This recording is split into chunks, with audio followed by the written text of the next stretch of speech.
Certainly before I was a believer, I thought that it was absolutely ridiculous for anybody to manage this question of modesty. I thought that to have rules about dress codes were, that they were restrictive, that they restricted creativity, but that also they locked women into a particular, and I thought unhealthy posture of weakness and even of femininity. I really felt strongly that that kind of legalism was controlling and that it kept women behind, and that it was just kind of a dumb waste of our conversation. Isn't there something more important to talk about?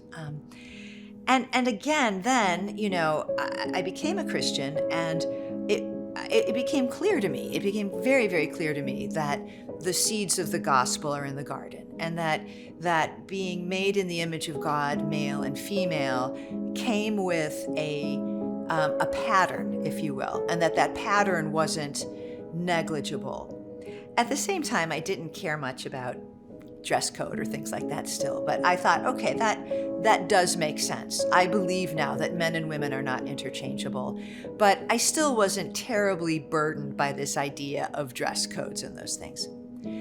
And then transgenderism came into full view. And the question of modesty now takes on a very new conversation for me. And so part of my interest in talking about modesty right now is not really necessarily to talk about hem lengths, although I'm sure that's an important subject.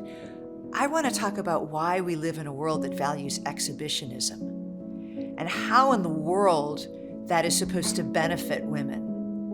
I certainly know of women whose reputations have been completely destroyed because of exhibitionism on social media. And what I mean by that is just saying too much. And so this world of exhibitionism in which we live is a dangerous world. And the biblical response is indeed modesty. When God's gracious response to Adam's sin was to clothe him. In fact, the need for clothes is itself a sign of the shame of nakedness, which is only not shameful in the covenant of marriage. Modesty in dress and in speech that distinguishes men from women is extremely necessary in a world that has been given over to the idea that men and women are interchangeable and that you can literally put anything before your eyes and it is not dangerous.